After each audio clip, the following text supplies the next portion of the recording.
입니다. 하나님께서 우리에게 주신 말씀 구약성경 사무엘상 4장 1절부터 8절 말씀입니다. 구약성경 제가 가진 성경으로 413쪽에 있습니다. 사무엘상 4장 1절부터 8절까지입니다. 찾으셨으면 아멘. 네. 1절부터 8절까지 한 절씩 교독하고 8절은 합독하도록 하겠습니다. 사무엘의 말이 온 이스라엘에 전파되니라. 이스라엘은 나가서 블레셋 사람들과 싸우려고 에베네셀 곁에 진치고 블레셋 사람들은 아벡에 진쳤더니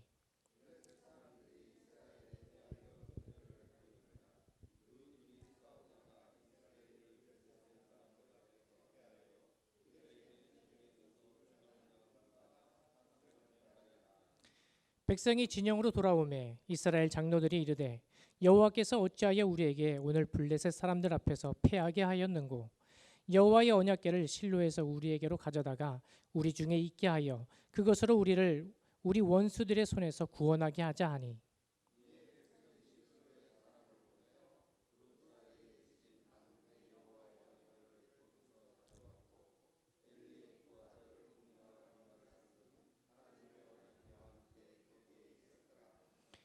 여호와의 언약궤가 진영에 돌아올 때에 온 이스라엘이 큰 소리로 외치매 땅이 울린지라.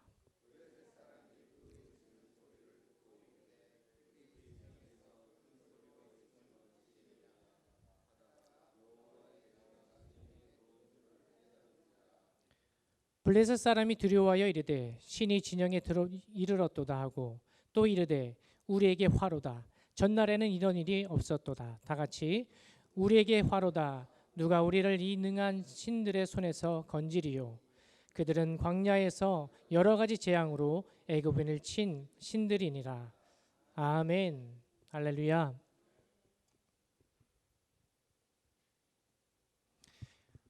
현대 사회는 기술과 개인주의의 발달로 인해서 자신의 문제에 대해서 스스로 해결할 수 있는 문제 해결 능력을 대단히 중요하게 여기는 시대가 됐습니다.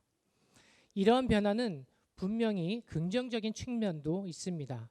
그러나 우리가 소속되어 있는 우리 같은 공동체와 하나님에 대한 깊은 신뢰를 잃어버리게 하는 것도 만들고 있습니다. 그러한 단점도 있다는 것입니다. 특히 우리가 최근에 경험했었던 팬데믹 시대는 우리 모두가 얼마나 나약한 존재인가를 절실히 일깨워줬던 그런 시대였었던 것 같습니다. 많은 이들이 자신의 썼던 건강이라든가 경제적 안정 그리고 사회적 관계 등에 대해서 다양한 분야에서 팬데믹 같은 예상치 못한 문제들에 대해서 이 문제를 마주했을 때 혼자의 힘으로 절대로 극복할 수 없다는 것을 절실하고 깨달았던 그런 시대가 되었던 것입니다. 이런 경험을 통해서 우리는 오늘 우리가 본 본문의 말씀 사무엘상 4장에서 이스라엘 백성들이 겪은 경험과 깊은 연결고리를 우리는 발견할 수가 있습니다. 이스라엘 백성들은 숙적 블레셋과의 전투에서 승리하기 위해서 하나님의 언약궤를 전쟁터로 가져갔지만 결국은 패하고 말았습니다. 이 사건은 외부로 보이는 외적인 상징에 의지하는 것이 아니라 하나님을 경외하는 신앙이 얼마나 중요한지를 우리에게 보여주는 사건입니다. 우리는 삶 가운데서 여러 가지 도전들을 이겨내기 위해서 하나님과의 관계를 어떻게 더 깊이 할 수 있을지, 그리고 우리의 삶에서 그분의 뜻을 어떻게 더 우리가 충성되게 따를 수 있는가 하는 것을 오늘 말씀을 통해서 하나님의 음성 듣게 되기를 주님의 이름으로 축복합니다. 저를 한번 따라해 주시기 바랍니다. 첫 번째, 교만은 하나님을 볼 수 없게 합니다. 모세의 들을 이은 여호수아는 이스라엘 백성들을 가나안 땅을 정복한 후에 각 지파마다 자신이 거주할 땅을 분배하게 됩니다. 그러나 이스라엘에는 고도로 훈련된 군사들이 없었던 반면 그 철병거, 오늘날로 말하면 탱크 아시죠 여러분? 탱크 얼마나 강합니까? 지상의 왕자라고 하는 탱크와 같은 그런 막강한 무기를 가진 가나안의 여러 족속들과 특별히 오늘 우리가 보고 있는 블레셋에 가지고 있는 그런 막강한 무기가 있었기 때문에 그들을 완전히 쫓아내지 못했어요. 그래서 이스라엘 백성들은 그 가나안 땅에서 이스라엘 그 원래의 족속들, 가나안 족속들과 함께 위험한 동거를 하게 되었던 것입니다. 이스라엘 각 지파가 거주하던 그 주변 족속들, 특히 블레셋은 삼손이 사사였을 때부터 시작해서 오늘 우리가 보고 있는 사무엘 시대까지 계속해서 전투를 계속했던 것입니다. 오늘 본문은 블레셋과 또다시 이스라엘과의 그 전투를 하기 위해서 우리를 에베네셀로 안내하고 있습니다. 이스라엘은 블레셋과 전투가 시작되었고 열심히 싸웠습니다. 치열하게 싸웠어요. 그러나 4,000명의 군사들이 죽음을 당하게 됩니다. 그러니까 혼비백산에서 모든 병사들과 장로들이 놀라서 자신의 몸을 피해서 우리 진영으로 다시 도망쳐 오게 됩니다. 장로는 첫 번째 왜 전쟁에 패했는지 원인을 분석합니다. 그 분석해 보니까 원인은 딱 한 가지였어요. 장로들이 분석한 결과는 하나님이 자신들을 불리하게 했기 때문에 이 전투에서 패했다. 패전의 원인을 하나님께 전가하고 하나님을 원망했던 것입니다.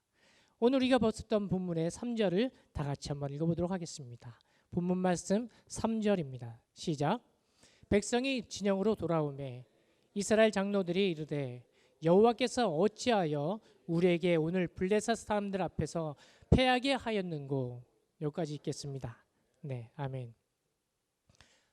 장로들의 생각은 이렇습니다. 하나님, 어째서 우리를 이번 전투에서 패하게 하고 블레셋에게 굴복하게 만듭니까? 저 블레셋 앞에 쪽팔리게 할 수 있습니까? 그럴 수 있습니까, 하나님? 이렇게 하나님을 원망했던 장로들은 블레셋과의 전투에서 어떻게 하든지 이겨야 되기 때문에 이기려고 하는 마음 때문에 무리스를 던지기 시작했습니다. 그 무리스는 엘리 대제사장이 있던 실로에 있었던 그 언약궤와 엘리의 두 아들 제사장 홈니와 비느하스를 전쟁터로 이끌어서 전쟁터에 오게 되면 반드시 언약궤가 있으니까 반드시 이거는 승리하는 전쟁일 것이다 라는 확신을 가지고 언약궤를 전쟁터로 가지고 옵니다. 장로들이 언약궤와 하나님의 백성 사이가 연결되어 있다는 것, 언약궤와 이스라엘 백성들은 연결되어 있었다는 것을 그렇게 생각은 올바른 판단이었습니다. 그런데 문제는 언약궤가 하나님의 임재를 상징하는 그런 상징물이 아니라 언약궤가 자체가 하나님이라고 믿었던 것에 있습니다. 첫 번째 패배의 원인이 단순히 언약궤가 없었기 때문이라는 것으로 분석했던 장로들은 하나님보다 언약궤가 자신들을 구원할 것이라고 하는 그 허황된 착각에 빠져 있었던 것입니다. 보기는 여러분, 우리에게 삶의 문제가 생겨서 내 힘으로 도저히 해결할 수 없는 문제가 봉착했을 때 우리들은 주님을 찾는 것이 성도에겐 당연하고 마땅한 일인 것입니다. 그런데 오늘 장로들이 보여준 결정적인 잘못은 하나님이 무소부재하심을 믿지 아니하고 자신들이 필요하면 언제든지 하나님은 달려와야 하는 분으로 여겼던 그 교만에 있었던 것입니다. 주님이 우리가 너무 멀리 계시고 우리와 너무 멀리 계시고 하나님께서 능력이 없어서 우리의 기도를 들어주지 않는 것이 아닙니다. 우리 하나님은 전능하신 분이며 계시지 아니하시는 곳이 없고 듣지 못하고 볼 수 없는 것이 없으신 분이십니다. 아멘. 이사야서 59장 1절의 말씀을 함께 보겠습니다. 1040쪽에 있습니다. 시작. 여호와의 손이 짧아 구원하지 못함도 아니요 귀가 둔하여 듣지 못하심도 아니라. 또 예레미야 23장 23절의 말씀에 이렇게 말씀하고 있습니다. 예레미야 23장 23절입니다. 다 같이 시작. 여호와의 말씀이니라 나는 가까운 데에 있는 하나님이요 먼 데에 있는 하나님은 아니냐. 하나님은 가까운 데도 있고 먼 데도 있다. 계시지 않은 곳이 없다고 말씀하시는 것입니다. 우리 하나님은 언제나 어느 때나 우리와 함께 계시고 우리의 통곡의 눈물을 보시며 우리를 인해서 우리를 위하여 악한 세력과 싸우시고 지금도 그 악한 권세의 목을 꺾으시는 분이신 줄 믿습니다. 그런데 우리는 하나님을 나와 너무 멀리 계신 분으로 생각할 때가 있어요. 하나님은 나의 하나님은 아니고 내 옆에 있는 모든 것이 잘 풀리는 김권사님, 이 집사님만의 하나님이라고 생각하는 그런 패배의식을 떨쳐버려야 합니다. 여러분들 혹시 하나님과 딜, 거래 한번 해보셨습니까? 많은 어려움이 올 때 우리는 딜을 합니다. 하나님과. 하나님, 우리 회사의 자금 사정이 지금 너무도 안 좋습니다. 하나님, 우리 회사가 회생할 수 있도록 도와주시면 내가 내일부터 당장 새벽기도 나가겠습니다. 회생시켜주지 않으면 새벽기도하고 예배하지 않겠다는 것이죠. 이렇게 주님을 내가 목마를 때 동전 넣고 버튼 누르면 시원한 음료수 뱉어주는 그런 자판기와 같은 하나님을 생각하는 분이 있다면 그 교만한 마음을 내려놓아야 합니다. 주님은 절대 만홀히 여기심을 받으시는 분이 아니십니다. 하나님을 업신여기고 마치 하나님께서 없는 것처럼 여기는 것은 믿음도 경건도 하나님을 경외하는 신앙도 아닌 것입니다. 무소부지하시고 전능하신 하나님을 두려워하는 것, 경외하는 것은 우리의 상황과 우리의 형편에 상관없이 때로는 내가 예수 믿는 것으로 인해서 핍박이 올지라도 어려움이 올지라도 고난을 받을 때라도 주님의 일하심을 신뢰하고 믿고 기다리는 것입니다. 죄가 없으신 예수님께서 십자가를 지신 것은 아버지 하나님을 경외해야 하였기 때문입니다. 예수님은 저와 여러분들의 죄를 사하시기 위해서 채찍을 맞으셨고 십자가에서 모든 고통을 고스란히 온몸으로 받으셨습니다. 예수님은 통치자이시며 왕 되신 아버지 하나님의 결정에 자신을 그대로 맡겨드리고 순종으로 인해서 저와 우리 모두가 죄 사함을 받고 자유케 되었으며 평안을 누리게 되었고 나음을 입은 것입니다. 이 사실에 감사하면서 우리가 주님께 받을 수 있는 것을 내가 주님께 받을 것을 무엇을 받을까 먼저 생각하는 것이 아니라 하나님의 주님의 때에 아버지의 방법으로 행하실 그 결정에 순종하는 신앙을 따라가는 저와 우리 모두가 되길 주님의 이름으로 축복합니다. 두 번째 따라 하시겠습니다. 회개와 자복하는 신앙. 드디어 학수고대했던 언약궤가 이스라엘 진영으로 도착하게 되었습니다. 도착하게 되자 모든 이스라엘 백성들은 이제 승리를 확신했습니다. 큰 함성이 이스라엘 진영에 울려 퍼집니다. 바닥쳤던 이스라엘 군사들의 사기가 순식간에 하늘을 찌르는 그런 의기양양해졌습니다. 오늘 말씀 5절을 함께 보겠습니다. 시작.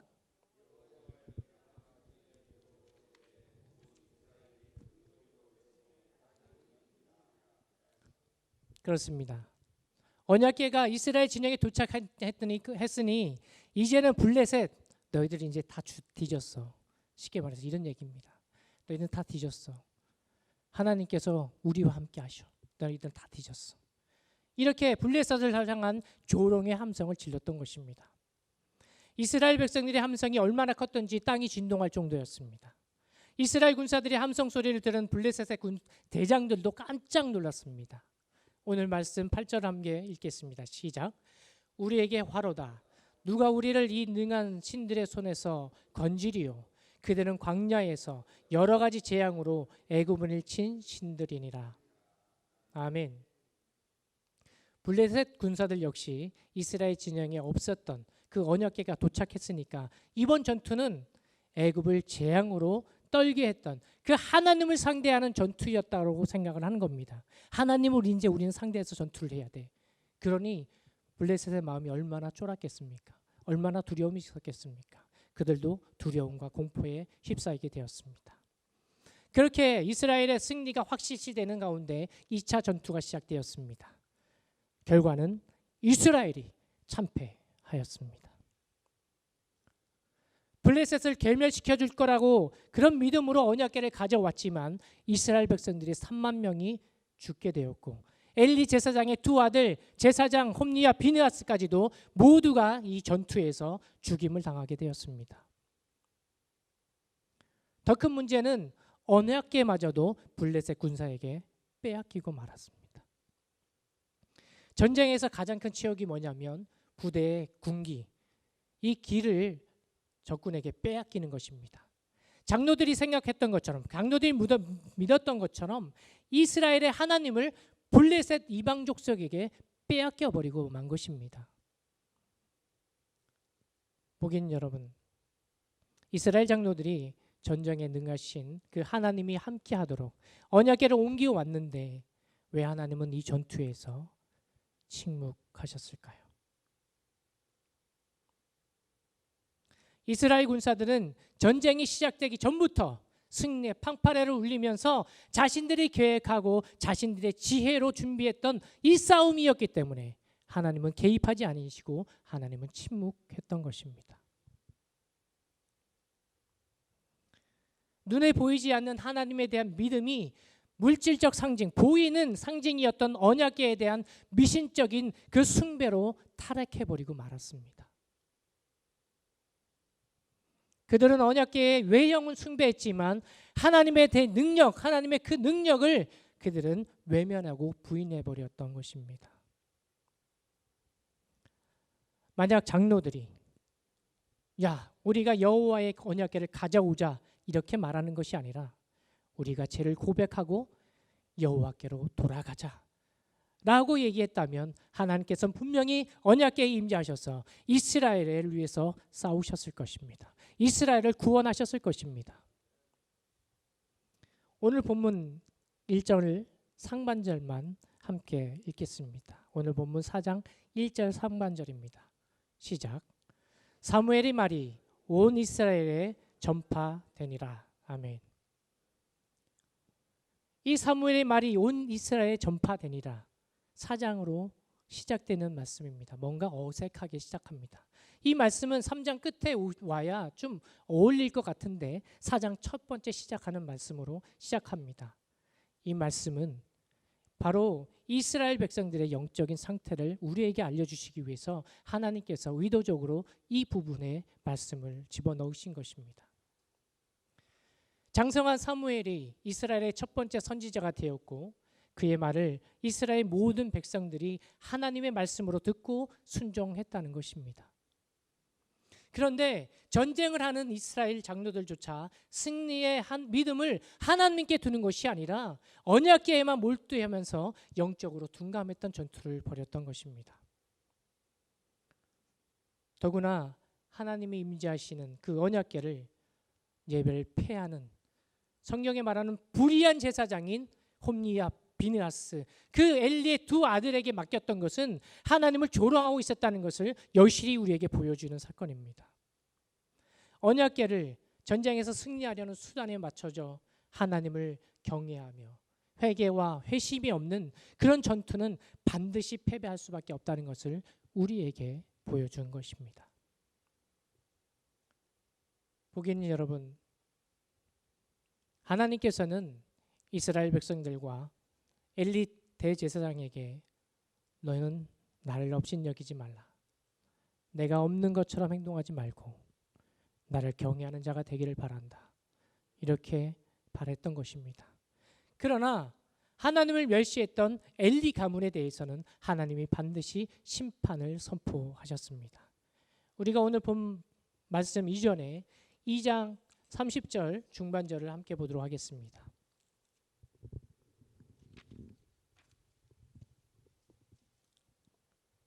2장 30절 중반절 이제 시작. 이제 나 여호와가 말하노니 결단코 그렇게 하지 아니하리라. 나는 존중히 여기는 자를 내가 존중히 여기고 나를 멸시하는 자를 내가 경멸하리라. 아멘.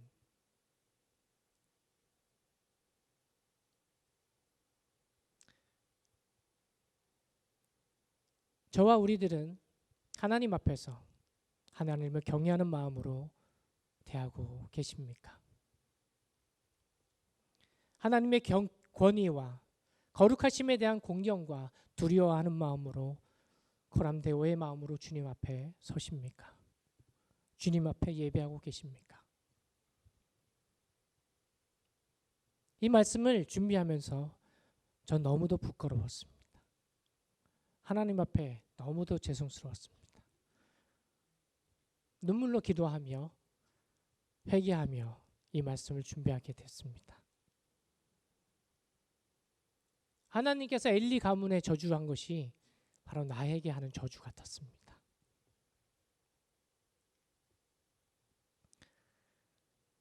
하나님이 이스라엘 백성에게서 언약궤를 블레셋에게서 빼앗기게 하고 엘리에게서 소중한 아들 2명을 죽게 한 것은 믿음을 물질과 사람에게 둘 것이 아니라 나 여호와 하나님께 두라고 하나님께서 그렇게 하신 것입니다. 우리가 하나님을 예배하고 말씀을 묵상하는 것보다 시간이 없고 여유가 없고 기도할 수 없기 때문에 하나님을 예배할 수 없는 것, 그것이 무엇입니까? 바로 그것이 우리가 무엇보다 하나님보다 의지하고 있는 것, 곧 우상인 것입니다. 하나님을 나의 정력을 위해서 이용할 뿐 하나님을 떠나 있는 것입니다. 그것이 사람이든 시간이든 노력이든 물질이든 그 어떤 것도 하나님 다음이어야 합니다. 우리가 결과가 좋으면 야, 역시 하늘은 돕는 자를 돕는다고 내가 노력했으니까 이렇게 잘 된 거야. 이렇게 얘기하면서 우리에게 고난과 문제가 만나면 그때서야 주여 주여 한다고 주님께서 응답하시겠습니까? 마태복음 7장 21절에 이렇게 말씀합니다. 나더러 주여 주여 하는 자마다 천국에 들어갈 것이 아니요 다만 하늘에 계신 내 아버지의 뜻대로 행하는 자라야 들어가리라. 교만과 죄는 반드시 패배할 수밖에 없습니다. 만약 우리가 내 정욕을 위해서 불법을 행한다면 그 우상에게서 하나님을 빼앗겨 버리는 것입니다. 죄는 하나님이 나의 하나님이 되고 우리는 주님의 연약한 백성됨을 그 관계를 단절시키는 것입니다.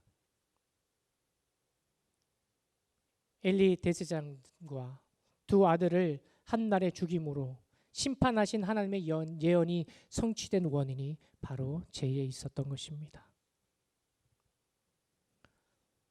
예배를 멸시하는 아들을 훈계하지 않았습니다. 하나님의 것을 내 것으로 취했습니다. 거룩해야 할 성전에서 음란한 성적 타락이 있었습니다. 탐심으로 가득해서 하나님의 성전이 온갖 죄들로 가득한데도 회개와 회심이 없다면 하나님은 우리에게서 촛대를 옮기시고 우리를 외면할 것입니다. 말씀을 맺으려 합니다. 하늘에서 부어주시는 그 은혜의 생명수를 마시기 위해서는 막힘이 없어야 합니다. 여러분 우리 수도물 틀어보셨잖아요. 수도꼭지를 틀면 바로 시원한 물이 나올 수 있게 하려면 호스도 꼬여 있으면 안 되잖아요. 수도관도 펑크 나 있으면 안 되잖아요. 그렇죠? 수도관도 잘 연결되어 있어야 하듯이 우리의 삶의 형통은 주님과의 막힘없는 소통, 기도에 있는 것입니다. 저와 여러분이 하나님보다 간절히 붙들고 있는 것, 그것이 우리를 구원하는 것이 아닙니다. 하나님이 우리의 구원자 되시며 고난 가운데 일어설 수 있는 힘의 공급자 되시고 모든 문제에서 피할 길을 주셔서 우리를 넉넉히 이기게 하시는 그 하나님을 경배합시다. 저와 여러분의 삶이 형통한 일로 매일매일이 감사의 고백으로 넘치기를 주님의 이름으로